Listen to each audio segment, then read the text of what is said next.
എടുക്കുഞ്ഞോളെ, നമ്മൾ 1000 പറ വെച്ചിട്ട് വന്ന ബോംബ് ഇപ്പൊ പൊട്ടിക്കാണും. പൊട്ടിക്കാണുവെന്നോ?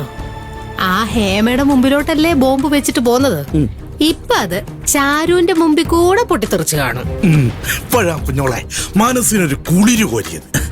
എന്റെ ചോദ്യത്തിന് മുന്നിലേ തല കുറിച്ചിരിക്കുകയായിരുന്നില്ല ആ ബാലമാഷി.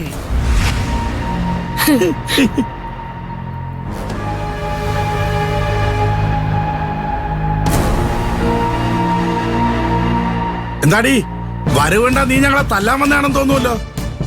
അതോ നിന്റെ അമ്മായി അവിടെ നിന്ന് നിന്നെ ഓട്ടിച്ചു വിട്ടോ? നാണോ ഇല്ലേ നിങ്ങക്ക്? നിങ്ങളൊരു മനുഷ്യനാണോ? എടി, മനുഷ്യനായതുകൊണ്ടല്ലേ എടി നിന്റെ കഷ്ടപ്പാട് കണ്ടപ്പോ 1000 പറയിൽ വന്ന് ചോദിച്ചത്. താലി കെട്ടി ഒരാഴ്ചയായില്ല, അപ്പോഴേക്കും വെയിലത്തും മഴയത്തും കച്ചവടത്തിന് വിട്ടിരിക്കുന്നു. വെറുതെ ഇരുന്ന് തിന്നാമെന്ന് വിചാരിച്ചോടി നിന്റെ 1000 പറക്കാര്. നാണമില്ലാത്തൊരു വാലമാഷ്. എന്താടി നിന്റെ മാമ ഇവിടെ എന്ന് പറഞ്ഞത്? നീ മരുമോളല്ല മകളായിരിക്കുമെന്ന്. എന്നിട്ടാണോടി നിന്നെ കച്ചവടത്തിന് പറഞ്ഞു വിട്ടത്? ഓ, നീ ആ കോളനി കച്ചവടം ചെയ്യുന്ന കണ്ടപ്പോ എനിക്ക് സഹിക്കാൻ പറ്റില്ല. അതുകൊണ്ടാ ഞങ്ങള് അവിടെ നിന്ന് അങ്ങേരോട് കാര്യം ചോദിച്ചത്.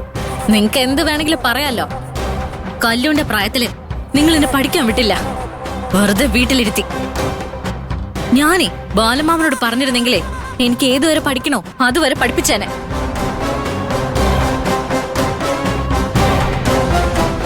ഒരു ആവശ്യം നേരത്തെ മറ്റൊരാളുടെ മുമ്പിൽ കൈ നീട്ടണമെന്ന് കരുതിയാ ഞാൻ കച്ചവടത്തിന് ഇറങ്ങിയത്. നിങ്ങൾ എന്താ പറഞ്ഞേ? എന്നെ ജോലി ചെയ്യാൻ വിട്ട് വെറുതെ ഇരുന്ന് തിന്നുന്നവരാണ് 1000 പറക്കാരെന്നോ? ബാലമാമനെ വെറുതെ ഇരുന്ന് തിന്നുന്ന ആളല്ല, പാടത്തും പറമ്പിലൊക്കെ ഇറങ്ങി പണിയെടുക്കുന്ന ആളാ. ബാലമാമ പണിക്കാർക്ക് എത്ര രൂപയാ ശമ്പളം കൊടുക്കുന്നെന്ന് അറിയോ നിങ്ങക്ക്? വെറുതെ ഇരുന്ന് തിന്നിരുന്നതേ നിങ്ങളാ എന്നെ കച്ചവടത്തിന് വിട്ടിട്ട്. എന്റെ ബാലമാമനായിട്ട് ആവശ്യമില്ലാതെ വഴക്കിന് വന്നാലുണ്ടല്ലോ. എടി, പിന്നെ നീ ആർക്ക് വേണ്ടിയാ വണ്ടി എടുത്തോണ്ട് തുണിക്കച്ചവടത്തിന് ഇറങ്ങിയത്? നിങ്ങൾക്ക് വേണ്ടി, അല്ലാതെ ആർക്കാ? ഞങ്ങൾ നിന്നോട് പറഞ്ഞോ നീ കച്ചവടത്തിന് പോയി ഞങ്ങൾക്ക് അരി വാങ്ങി തരാൻ? പറയണ്ടല്ലോ. എന്നോട് ചെയ്ത പോലെ പഠിക്കാൻ വിടാതെ കല്ലുവിന്റെ ജീവിതം പാഴാക്കാനല്ലേ നിങ്ങളുടെ ഉദ്ദേശം? സെമിസ്റ്റർ ഫീസ് അടയ്ക്കാനാവാതെ കല്യാണി റോഡിരുന്ന് കരഞ്ഞ ഓർമ്മയുണ്ടല്ലോ.